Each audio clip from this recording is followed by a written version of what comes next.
Hello everyone, welcome back to our channel. My name is Aditi Yadav. तो बच्चे, हम करेंगे आज अपना क्लास 9th का chapter self the building block of life. इस चैप्टर को हम एक्सप्लोरेशन, जो आपकी नई साइंस की बुक आई है, उसके एस्पेक्ट से कवर करेंगे, ना कि पुरानी एनसीईआरटी वाली बुक से। ठीक है।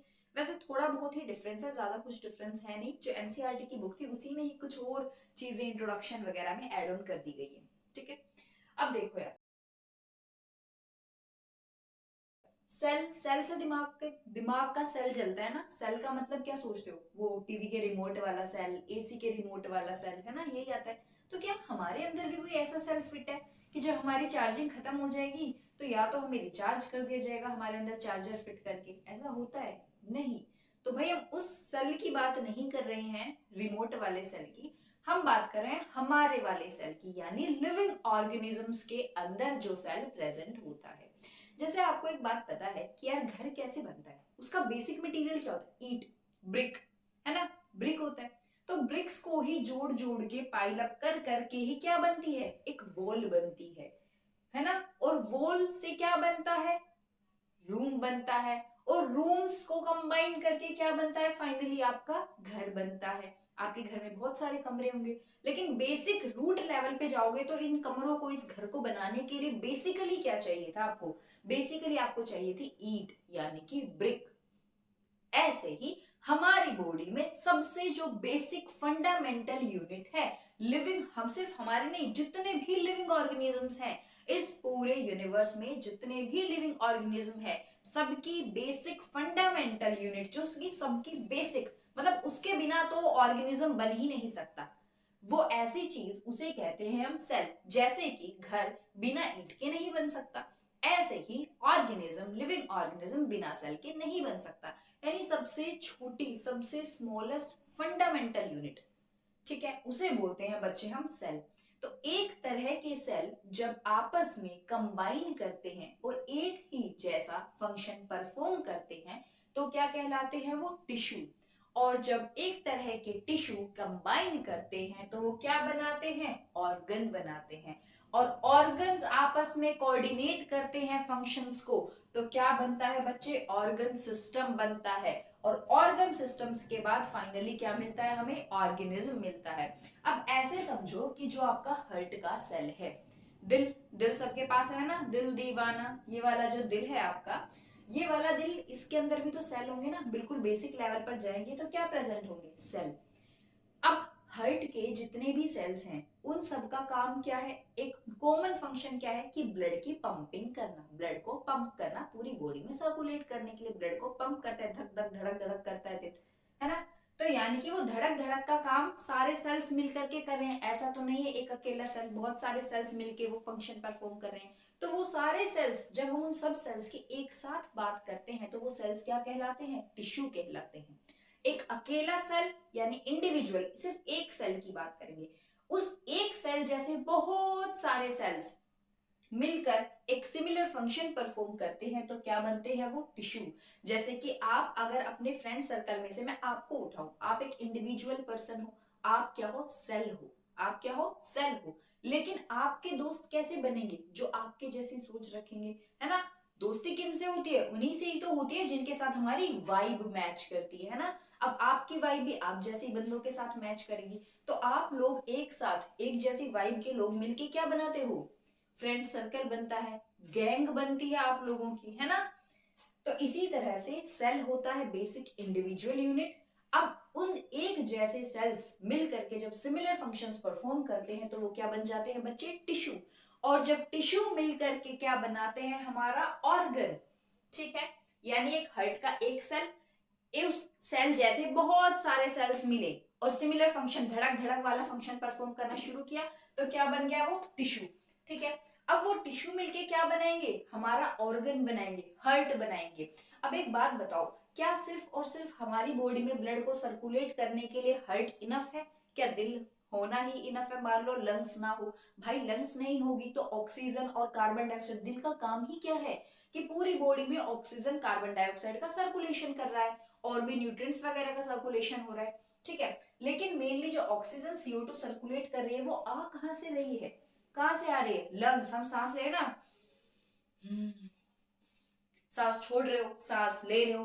तो यानी कि हमारा दिल सिर्फ अकेला काम नहीं कर सकता, बॉडी में ऑक्सीजन को सर्कुलेट करने के लिए, कार्बन डाइऑक्साइड को बाहर निकालने के लिए, एक्सहेल करने के लिए क्या जरूरत है, हमें लंग्स की भी जरूरत है। तो जब बहुत सारे ऑर्गन्स मिल करके आपस में कोऑर्डिनेटेड फंक्शन परफॉर्म करते हैं तो क्या बनाते हैं, ऑर्गन सिस्टम।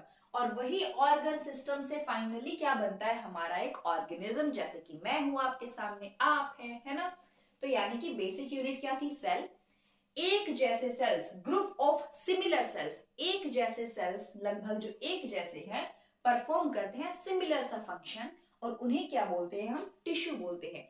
जब टिश्यू मिलकर के क्या बनाते हैं, ऑर्गन बनाते हैं, और यही ऑर्गन्स आपस में फंक्शंस कोऑर्डिनेट करते हैं तो क्या बनता है, ऑर्गन सिस्टम बनता है ना। सर्कुलेटरी सिस्टम जब हम पढ़ते हैं, आपको पता है जब हम सर्कुलेटरी सिस्टम पढ़ते हैं, ब्लड सर्कुलेटरी सिस्टम, हम इसमें दो चीजें पढ़ते हैं। एक क्या पढ़ते हैं, हमारा सिस्टमिक सर्कुलेशन पढ़ते हैं, एक पल्मोनरी सर्कुलेशन। यानी कि एक वो सर्कुलेशन पढ़ते हैं जब हमारे लंग्स से हमारे ब्लड के अंदर क्या जा रही है, हमारी ऑक्सीजन और CO2 का डिफ्यूजन हो रहा है, आ जा रही है ना। और फिर दूसरा क्या पढ़ते हैं हम, कि जो हमारा हार्ट है वो ब्लड को पूरी बॉडी में सप्लाई कर रहा है। तो यानी कि लंग्स और हार्ट एक दूसरे से कनेक्टेड है, कोऑर्डिनेटेड वर्क कर रहे हैं, तभी क्या बनता है, हमारा ऑर्गन सिस्टम बनता है। और फिर फाइनली हमें क्या मिलता है, एक लिविंग ऑर्गेनिज्म। ठीक है, अब देखो, अब तो ये आपको पता होना चाहिए सेल क्या है भाई, हमारी सेल फंडामेंटल यूनिट। फंडामेंटल का मतलब होता है बच्चे बेसिक, यानी इसके बिना तो भाई काम चल ही नहीं सकता, इसके बिना तो काम चल ही नहीं सकता। तुम्हारा मन कर रहा है कि मैं पिज्जा खा लूं और उसे भी मैं हाइजीनिक तरीके से अपने इन सुंदर सुंदर हाथों से घर में बनाऊं, तो भाई उसके लिए इंग्रेडिएंट्स तो चाहिए। अगर आप इंग्रेडिएंट्स ही नहीं लाओगे तो कैसे पिज्जा बनेगा, ख्याली पिज्जा बनेगा फिर, है ना, ख्याली पुलाव बनेगा तुम्हारे दिमाग में। इसी तरह से अगर सेल नहीं होगा तो एक ऑर्गेनिज्म कैसे बनेगा, सेल नहीं होगा तो टिश्यू नहीं बनेगा, टिश्यू नहीं बनेगा तो ऑर्गन नहीं बनेगा, ऑर्गन नहीं बनेगा तो ऑर्गन सिस्टम कहां से आएंगे, और ऑर्गेनिज्म कैसे एग्जिस्ट करेगा। इसीलिए सेल को बोलते हैं फंडामेंटल यूनिट, यानी बिल्कुल बेसिक यूनिट, बिल्कुल बेसिक यूनिट। दूसरा ये क्या है, structural and functional unit of life of all living organism. एक बात तो दिमाग में फिट कर लो कि जब भी हम लिविंग ऑर्गेनिज्म की बात करते हैं वहां पर हम बात करेंगे सेल की।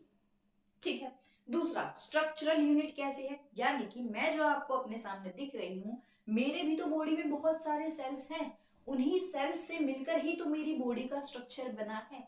आप कैसे बने हैं, बेसिक, आप एक ऑर्गेनिज्म है, लिविंग ऑर्गेनिज्म, कैसे बने हो, रूट लेवल पर जाएं तो बहुत सारे सेल्स मिलकर के ही तो आप बने हो, है ना। तो यानी सेल क्या हुआ, स्ट्रक्चरल, यानी आपका जो बॉडी स्ट्रक्चर है वो कैसे बना, इसी सेल की वजह से बना। अगर ये सेल नहीं होता तो ना टिश्यू होता, ना आपकी बॉडी में ऑर्गन होता, ना आपके बॉडी में दिल धड़क धड़क करने वाला दिल होता, और ना ही ऑर्गन सिस्टम होता, है ना। तो इसीलिए सेल क्या है, एक तो बेसिक यूनिट है लाइफ की। दूसरा स्ट्रक्चरल यूनिट, स्ट्रक्चरल यूनिट कैसे है, क्योंकि वो आपकी बॉडी का स्ट्रक्चर डिफाइन कर रही है, आपकी बॉडी का स्ट्रक्चर बना रही है। नेक्स्ट है बच्चे फंक्शनल यूनिट। फंक्शनल यूनिट का मतलब क्या होता है, फंक्शनल यूनिट का मतलब है कि भाई हम बोलते हैं ना लिविंग सेल, जैसे किसी डर्मेटोलॉजिस्ट के पास जाओ, है ना, या किसी स्किन स्पेशलिस्ट के पास जाओ तो बोलते हैं आपकी सेल्स जो है वो बहुत डेड हो गए हैं, है ना, डेड सेल्स हो गए हैं, है ना, आपकी स्किन में बहुत सारे सीरम वगैरह लगाते हैं, ये वो करते हैं।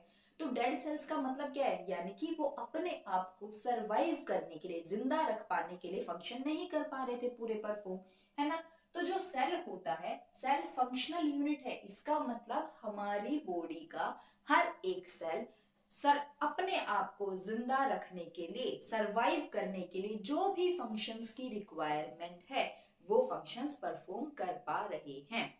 समझ आया, स्ट्रक्चरल यूनिट क्योंकि बॉडी का स्ट्रक्चर बन रहा है, फंक्शनल यूनिट क्योंकि सरवाइव करने के लिए जितने भी लाइफ के प्रोसेसेस होते हैं, लाइफ के प्रोसेसेस जैसे कि डाइजेशन हो गया, ब्रीदिंग हो गया, है ना, और हमारा एक्सक्रीशन हो गया, सर्कुलेटरी सिस्टम हो गया, यानी इन प्रोसेस के बिना तो हम नहीं रह सकते।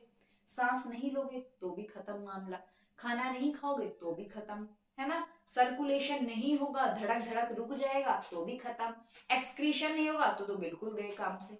तो इसका मतलब हमारी बॉडी का सेल फंक्शनल, यानी कि हमारी बॉडी का हर एक cell living process, life process, अपने आप को जिंदा रख पाने वाले सारे प्रोसेसेस करने में कैपेबल है। इसीलिए देखो ये क्वेश्चन आपके जो स्कूल के एग्जाम्स होते हैं उनमें जरूर पूछा जाता है। Why cells considered as structural and functional unit of life? Cell को स्ट्रक्चरल और फंक्शनल यूनिट क्यों कहते हैं लाइफ की? क्योंकि जो सेल होता है एक तो स्मॉलेस्ट इंडिविजुअल यूनिट है, सबसे स्मॉल है, सबसे छोटे लेवल पर क्या दिखता है हमें? सेल दिखता है। सेल क्या है? सबसे स्मॉलेस्ट यूनिट है जो क्या करती है? That builds physical body of organism, organism की फिजिकल बॉडी, उसका स्ट्रक्चर बनाती है।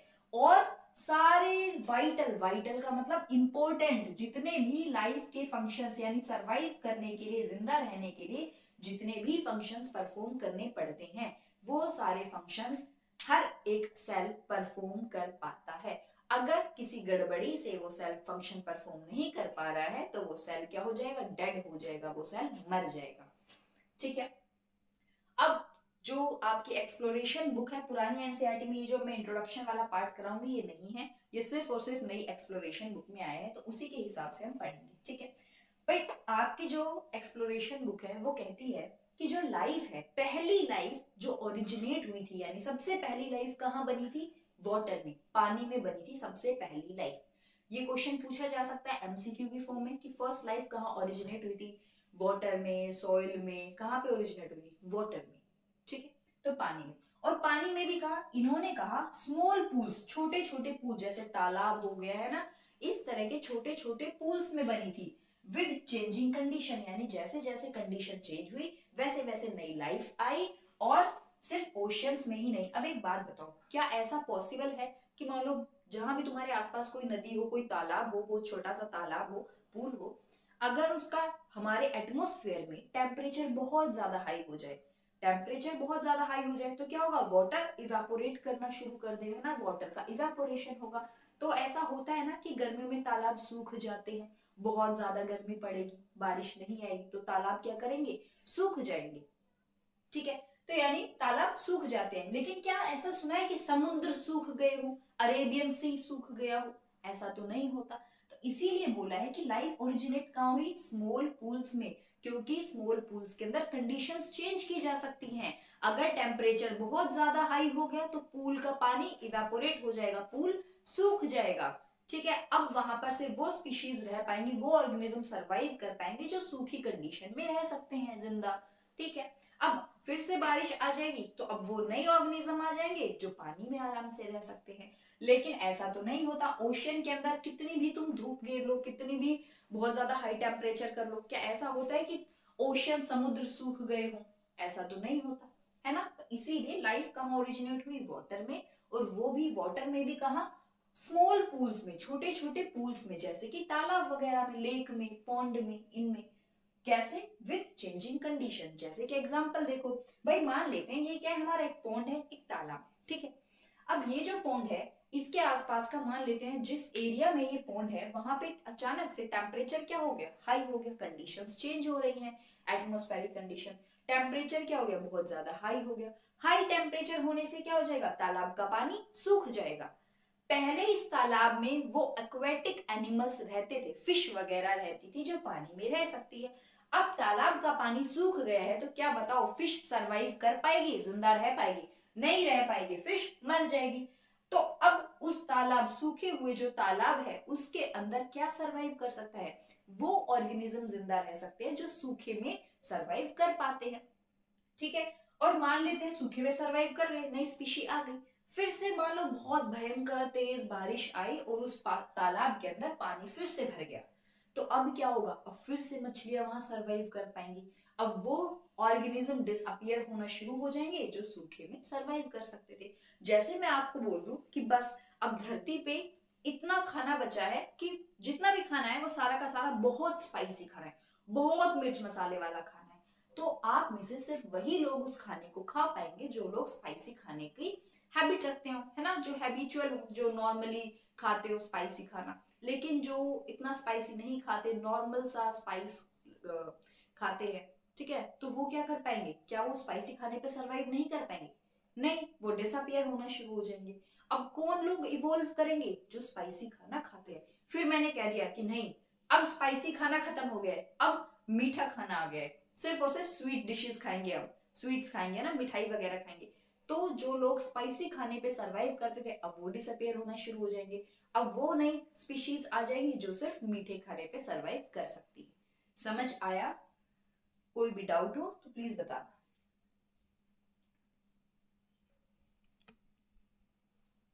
अब देखो उसी इंट्रोडक्शन वाले पार्ट में क्या है कि लद्दाख में, आपको पता है ना लेह लद्दाख है ना, बहुत ठंडा एरिया है।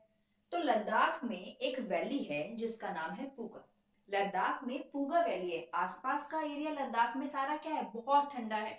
लेकिन लद्दाख की जो पूगा वैली है उसमें क्या है, गर्म पानी का झरना है। उसमें पानी कैसा है, गर्म है। अब सोचो आसपास का एरिया बिल्कुल ठंडा लद्दाख का, और पूगा वैली के अंदर जो पानी है वो कैसा है, गर्म, बहुत गर्म, उबलता हुआ खोलता हुआ पानी है। ठीक है। तो जो साइंटिस्ट थे उन्होंने क्या कहा कि भाई जो पूगा वैली में गर्म पानी है वो पानी कैसी कंडीशन शो कर रहा है, जैसी हमारी अर्थ, जब हमारी पृथ्वी बनी थी तब उस टाइम पे इतना हाई टेम्परेचर था, इस तरह का खोलता हुआ पानी रहता था। उस तरह की सिचुएशन क्या है आज हमारी लद्दाख की पूगा वैली में, वैसा ही पानी है। और कितने पहले, अर्थ की कब की बात कर रहे हैं, अर्थ की कब की कंडीशन की, आज से 3.5 बिलियन ईयर्स एगो की। यानी 3.5 बिलियन ईयर्स एगो भी जो हमारी अर्थ है उसकी कंडीशन ऐसी थी कि पानी बहुत ही खोलता हुआ सा, बहुत ज्यादा तेज गर्म रहता था।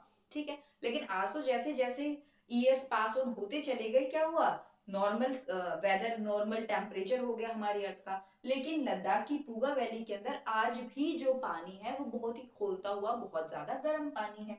तो अब कहा इसने कि जो ये हॉट स्प्रिंग्स है, जो ये खोलता हुआ पानी है, गर्म पानी के जो झरना है, उसमें अब कौन सरवाइव करेगा, उसमें सरवाइव करते हैं, उसमें जिंदा कौन रहते हैं, क्या मिलते हैं उनके अंदर, थर्मोफाइल्स। थर्मो का मतलब होता है टेम्परेचर, और फाइल्स का मतलब होता है लविंग।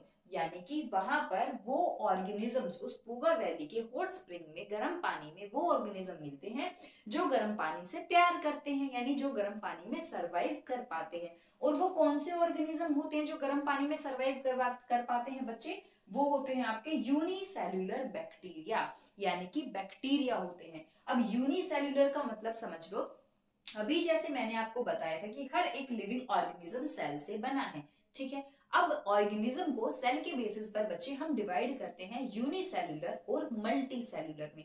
यूनि का मतलब होता है वन, सिंगल, यानी वो ऑर्गेनिज्म जिनके अंदर टिश्यू लेवल नहीं है, सिर्फ सेल्युलर लेवल ही है, सिर्फ सेल ही है। यानी उन ऑर्गेनिज्म के अंदर सिर्फ एक सिंगल सेल है, और वो सिंगल सेल क्या कर पा रहा है, सारे फंक्शंस परफॉर्म कर पा रहा है।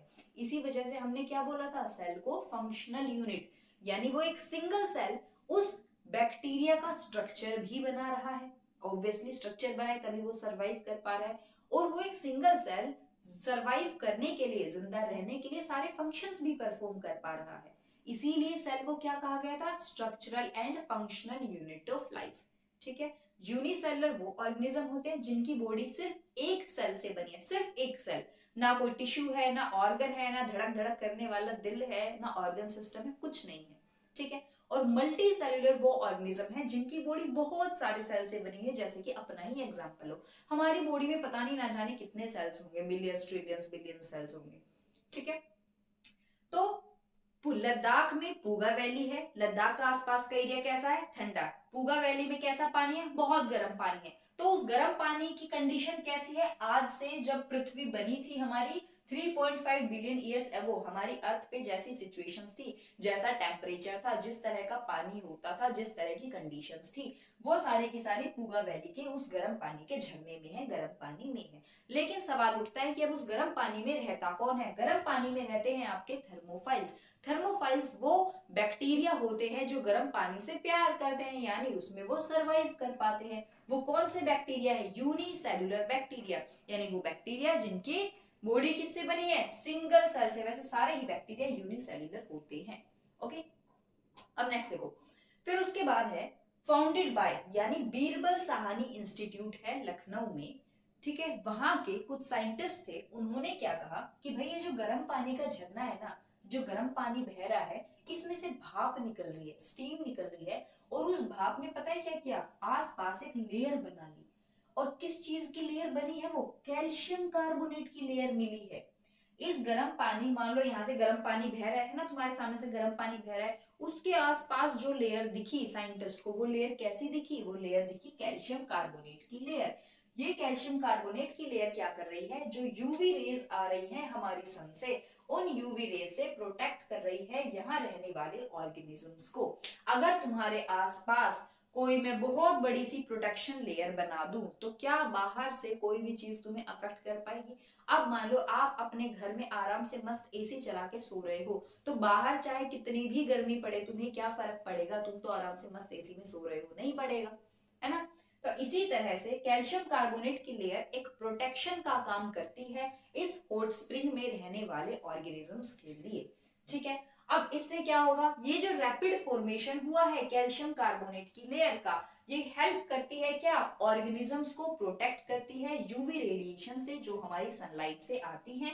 और हार्श कंडीशन, अगर आसपास का वेदर मान लेते हैं कि ये जो थर्मोफाइल्स है, ये बैक्टीरिया कहाँ रहते हैं, हॉट स्प्रिंग में, यानी इन्हें क्या चाहिए, गर्म पानी। आसपास का वेदर बाय चांस मान लो ठंडा भी हो गया, है ना, या फिर इन बैक्टीरिया के हिसाब से सूटेबल नहीं है, तो इन बैक्टीरिया को कोई अफेक्ट ना हो उसके लिए क्या हेल्प करती है, ये हमारी कैल्शियम कार्बोनेट की लेयर। ठीक है, और क्या हेल्प करती हैं, help in formation of first cell membrane. अभी मैं पढ़ाऊंगी कि जो सेल होता है, सेल के बाहर एक लेयर होती है, सेल के बाहर क्या होती है बच्चे, एक लेयर होती है, वो लेयर क्या करती है, प्रोटेक्शन का काम करती है, उस लेयर को बोलते हैं सेल मेम्ब्रेन। जैसे कि देखो, ये मेरी किट है ना, अब इसमें क्या किया है, मैंने अपने सारे पेन वगैरह रख रखे हैं, अगर मैं इन पेन को उठाकर बाहर रख दूं, कोई भी मेरा पेन ले जाएगा, मुझे पता नहीं चलेगा। तो मैंने क्या किया, इन पेन को प्रोटेक्ट करने के लिए एक सेल में, कंसिडर करो ये मेरे बहुत सारे सेल्स हैं, मान लेते हैं, चलो एक ही लेते हैं, मान लेते हैं ये मेरा एक सेल है, मुझे इसकी प्रोटेक्शन करनी है, कैसे प्रोटेक्शन करूंगी, इस सेल के बाहर क्या कर दी मैंने, एक आउटर मेम्ब्रेन बना दी। उस मेम्ब्रेन का काम क्या है कि अब ना ही तो मेरा सेल किसी को दिख रहा है, ना ही बाहर से कोई इसे अटैक कर पाएगा, यानी इस सेल मेम्ब्रेन का काम क्या है, प्रोटेक्शन का काम है। आउटर कवरिंग होती है ये सेल की, बाहर की लेयर होती है जो प्रोटेक्शन का काम करती है। जैसे कि आप अपने फोन के ऊपर क्या लगाते हो, क्या लगाते हो, तो ग्लास लगवाते हो ना, और एक क्या करते हो, कवर लगाते हो। कवर किस लिए लगाते हो, ताकि आपका फोन बाय चांस आपके हाथ से छूट कर टूट फूट जाए तो आपके फोन को कोई डैमेज ना हो, अगर बाय चांस गिर भी गया आपके हाथ से तो आपके फोन को कोई डैमेज ना हो, कवर उसकी प्रोटेक्शन का काम करता है। इसी तरह से सेल के बाहर एक लेयर होती है जिसका नाम होता है सेल मेम्ब्रेन।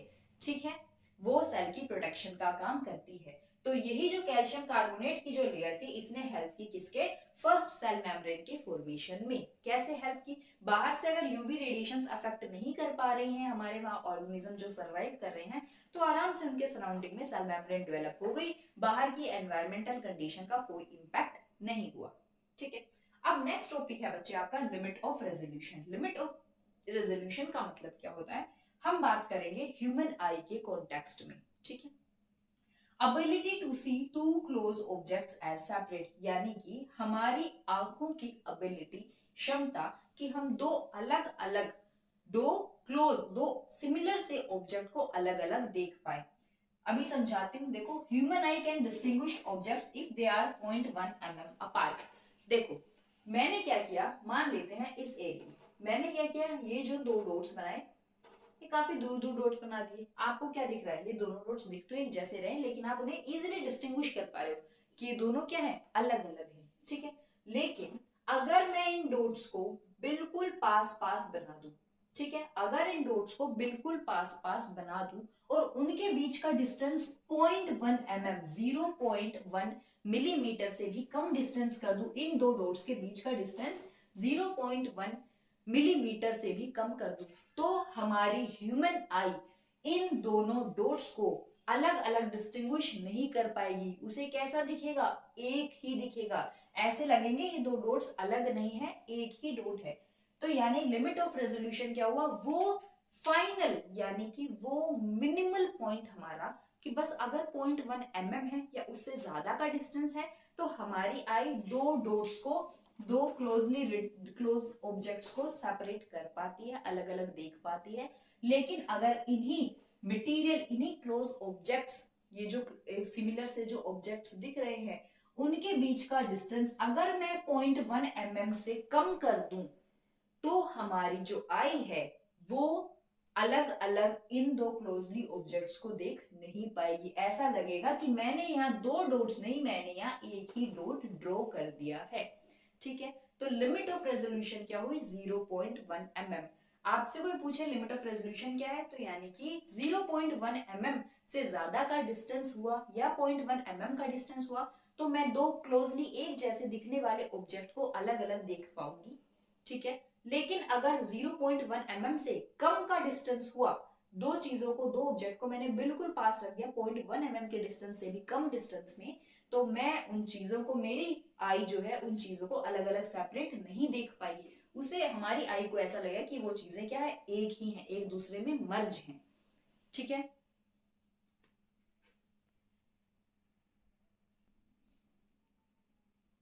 अब देखो सेल जो होते हैं ना बच्चे, वो बहुत छोटे होते हैं, बहुत छोटे। क्या आपको अपनी बॉडी के सेल्स दिख रहे हैं अलग से? मैम ये रहा सेल, ये रहा सेल, ऐसा दिख रहा है? नहीं दिख रहा।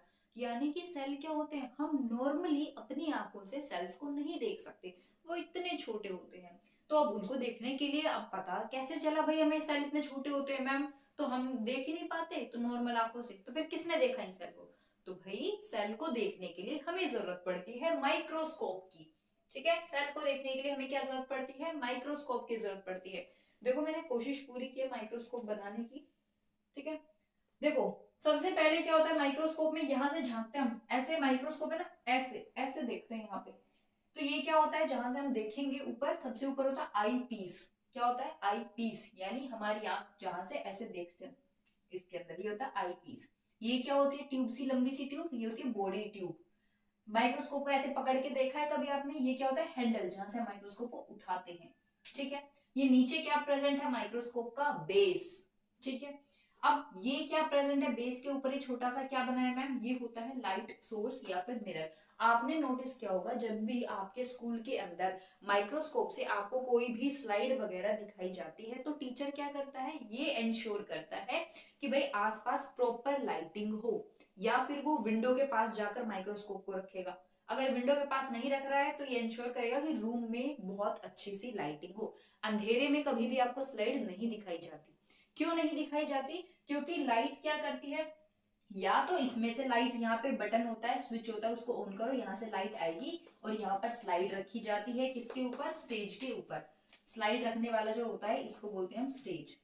ठीक है, या तो क्या होगा, ये जो हमारा नीचे लाइट सोर्स है, या तो यहाँ पे स्विच लगा होगा बेस में, स्विच को ऑन करेंगे तो इसमें से अपने आप लाइट जलनी शुरू हो जाएगी। ठीक है, अगर नहीं होगी तो यहाँ एक छोटा सा मिरर लगा होगा। उस मिरर का काम क्या है कि जो भी रूम में आसपास एनवायरमेंट में जो भी लाइट है, जैसे ही वो इस मिरर पे गिरे तो वो क्या करे, मिरर पे गिरकर कहाँ उसे डाइवर्ट कर दे, इस स्टेज पर रखी हुई स्लाइड के थ्रू डाइवर्ट कर दे, तभी हमें जो आई पीस के थ्रू स्लाइड विजिबल होती है। अब ये क्या होता है, ये लटकता हुआ स्ट्रक्चर क्या है, ये होता है बच्चे ऑब्जेक्टिव लेंस। ऑब्जेक्टिव लेंस का काम क्या होता है कि मान लो अब मेरा मन कर रहा है कि मैं ना अपनी जो चीक्स के सेल है ना, चीक के सेल हैं, उनको देखूं स्लाइड पे रख के। ठीक है, तो उनको देखने के लिए मान लो मैंने स्लाइड भी प्रिपेयर कर ली सारी चीजें। अब मुझे देखना, अब मेरा मन कर रहा है कि मैं 10x, जैसे आप वीडियो को बढ़ा देते हो ना 2x पे, 3x पे, 1.5x पे, या फिर अपने फोन में कोई वीडियो देखनी हो, कोई फोटो देखनी हो तो कैसे जूम करते हो, ऐसे बढ़ाते रहते हो, यानी और क्लियर दिखे, और अच्छे से फाइन डिटेल्स दिखे। इसी तरह से ऑब्जेक्टिव लेंस में दो लेंस होते हैं, 10x 40x, और भी बहुत सारे लेंस होते हैं इसके अंदर ऑब्जेक्टिव लेंस में, लेकिन जनरली स्कूल की जो लैब्स होती है उसमें ये दो मेन होते हैं, 10x और 40x वाले।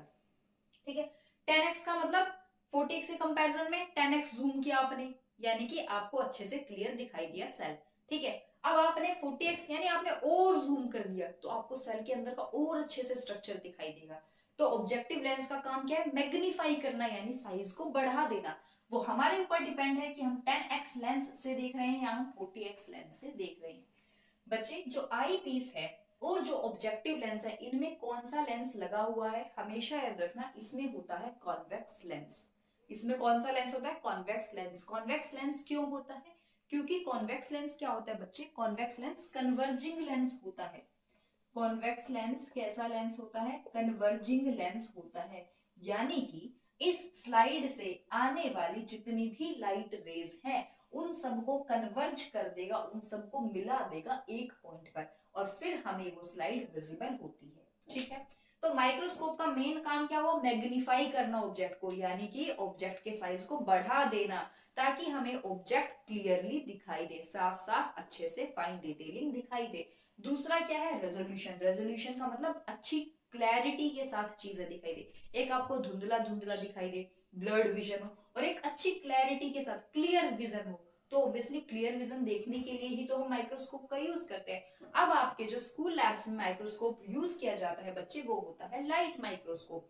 लाइट माइक्रोस्कोप यूज किया जाता है, वो लाइट माइक्रोस्कोप में विजिबल लाइट यूज की जाती है ऑब्जेक्ट को देखने के लिए। ऑब्जेक्टिव लेंस दो पावर के होते हैं, 10x और 40x। अगर आपके स्कूल में ऑब्जेक्टिव लेंस दो और ऑब्जेक्टिव लेंस हो तो अच्छी बात है, बहुत अच्छी बात है। जनरली स्कूल्स में सिर्फ 10x और 40x का ही ऑब्जेक्टिव लेंस होता है। ठीक है। क्या करता है माइक्रोस्कोप, क्या करता है भाई, मैग्निफिकेशन, साइज को बढ़ा देता है। रेजोल्यूशन, क्लैरिटी यानी क्लियर ऑब्जेक्ट की क्लियर पिक्चर, क्लियर इमेज हमें दिखाई देती है। एक होता है बच्चे एडवांस माइक्रोस्कोप, जो आपको सिर्फ रिसर्चर लैब में ही दिखाई देगा, जो पीएचडी करते हैं बच्चे है ना, जो रिसर्च करते हैं, बहुत मेहनत लगती है भाई पीएचडी में, है ना। तो एडवांस माइक्रोस्कोप क्या होता है, उसका एक एग्जांपल है इलेक्ट्रॉन माइक्रोस्कोप। ये क्या करता है, ये किसी भी ऑब्जेक्ट की 3D डिटेल्स, 3D इमेज बनाकर हमें दिखाता है, और हमें कंप्यूटर स्क्रीन पर दिखती है ये इमेजेस। हम ऐसे झांक कर नहीं देखना होता जैसे हम इसमें माइक्रोस्कोप में देखते हैं। इलेक्ट्रॉन माइक्रोस्कोप में कंप्यूटर कनेक्टेड होता है, और जो माइक्रोस्कोप के अंदर इमेज बन रही है वो हमारे कंप्यूटर की स्क्रीन पर आ जाएगी। ठीक है। बस एक छोटा सा टॉपिक रह गया है, वो करते हैं फिर से खत्म। देखो, आज का हमारा लास्ट टॉपिक है estimate the size of cell, यानी हमें एक सिंगल सेल का साइज बताना है। अब साइज कैसे बताते हैं, हमें क्या लेना है, हम ले रहे हैं यहाँ पे अनियन सेल्स, हमें एक अनियन सेल का साइज बताना है। हमने क्या किया, एक प्याज लिया, उसका छिलका लिया, और उसे क्या कर दिया, हमने पढ़ा था माइक्रोस्कोप में एक टर्म, पढ़ा था हमने, कहा रखते हैं हम स्लाइड को, स्टेज पर रखते हैं। और उस स्टेज के अंदर क्या होता है बच्चे, एक होल होता है, एक छेद होता है, जहां से हमारा लाइट सोर्स में से लाइट आती है उस स्टेज पर। ठीक है। तो मैंने क्या किया, उसी होल को, मान लो ये है हमारा स्टेज, स्टेज के उसी होल को मैंने यहाँ पर बड़ा कर दिया। ठीक है। एक चीज याद रखना, हमेशा 1 मिलीमीटर किसके इक्वल होता है, 1000 माइक्रोमीटर के इक्वल होता है। ठीक है। अब मैंने क्या किया, मुझे क्या निकालना है, एक सेल का साइज, अनियन के, प्याज के एक सेल का साइज। प्याज में तो बहुत सारे सेल्स होंगे, मुझे सिर्फ एक सेल का साइज चाहिए। तो मैंने क्या किया, ये जो छोटा सा गोला है, ये जो होल है स्टेज के ऊपर जहां हम स्लाइड को रखते हैं, उस होल को मैंने आपको जस्ट बड़ा करके दिखाया। ठीक है। उस होल को मैंने बड़ा कर दिया। सबसे पहले हमारा काम क्या है, स्केल लेंगे, उस स्केल से इस होल का साइज मेजर करेंगे। ये होल कितना बड़ा है, इसका का डायमीटर मेजर कर लिया। ठीक है। तो ये कितना है, मान लो ये आया हमारा 5 mm, 5 मिलीमीटर। लेकिन हमें आंसर कितने में चाहिए, माइक्रोमीटर में कन्वर्ट करना है हमें, क्योंकि फॉर्मूले में हमें कह रहा है कि हमें डायमीटर कितने में चाहिए, माइक्रोमीटर में। ठीक है। ये जो गोला है, इस गोले के ऊपर रखेंगे हम अपना स्केल, उसका साइज मेजर करेंगे। इसी गोले को मैंने यहाँ पर बड़ा बना दिया है। इसका साइज, मान लो मेरा स्केल कह रहा है कि 5 mm, 5 मिलीमीटर है, तो माइक्रोमीटर में कन्वर्ट करूंगी। 1 मिलीमीटर कितना होता है, 1000 माइक्रोमीटर। तो 5 मिलीमीटर कितना होगा, 5 × 1000 माइक्रोमीटर, यानी 5000 माइक्रोमीटर। अब क्या करना है हमें, हमने देखा कि भाई ये जो छोटा सा गोला है, जब मैंने अपनी स्लाइड को इसके ऊपर रखा, तो मेरे अनियन के कितने सेल्स हैं जो सिर्फ इस गोले के अंदर ही विजिबल हैं। तो मैंने देखा कि भाई मान लेते हैं मेरे 25 अनियन के सेल्स इस गोले में से, सिर्फ इस गोले में मुझे दिख रहे हैं 25 सेल्स। ठीक है। 25 सेल्स मुझे विजिबल है। तो अब हम क्या करेंगे, हमें निकालना है एक सेल का साइज, जिसका फॉर्मूला होता है जितना हमारा गोले का डायमीटर है। गोले का डायमीटर कितना था भाई हमारा, और वो भी माइक्रोमीटर में, कितना था, 5000 माइक्रोमीटर। डिवाइड कर देंगे नंबर ऑफ सेल्स, इस गोले का जो डायमीटर है उसके अंदर कितने सेल्स आ रहे हैं, कितने अनियन सेल्स आ रहे हैं हमारे, 25। तो इस 5000 को डिवाइड किससे कर देंगे, 25 नंबर ऑफ सेल्स से। तो हमारे पास एक सेल का, अनियन के एक सेल का साइज आ जाएगा जो है 200 माइक्रोमीटर। अगर मैं आपको बोल दूं ये क्वेश्चन का आंसर, आप मुझे कमेंट सेक्शन में बताएंगे। मैंने बोल दिया कि ये जो अपर्चर है स्टेज के ऊपर, ये जो अपर्चर है, ये जो होल है, मान लेते हैं इसका साइज क्या है भाई, इसका साइज मैंने आपको बोल दिया 9 mm। और इसके अंदर कितने सेल्स आ रहे हैं, इसके अंदर आ रहे हैं हमारे 18 सेल्स। सिर्फ इस गोले के अंदर अनियन के कितने सेल्स आपको विजिबल हैं, 18 सेल्स। तो अब आप मुझे बताओ साइज ऑफ सेल, सेल का साइज आप मुझे बताएंगे कमेंट सेक्शन में कमेंट करके कि आंसर क्या आएगा, एक सिंगल सेल का साइज। सबसे पहले क्या करना, इस 9 mm को माइक्रोमीटर में कन्वर्ट करना, ठीक है, और फिर इस फॉर्मूले में पुट करके आंसर बताना, ठीक है। तो बस इंट्रोडक्टरी पार्ट हमारा फिनिश, कल से हम प्रॉपर सेल स्टार्ट करेंगे। अगर इस लेक्चर में या किसी और लेक्चर में कोई भी डाउट है, then please do let me know in the comment section. Till then bye bye, take care, stay healthy, stay safe.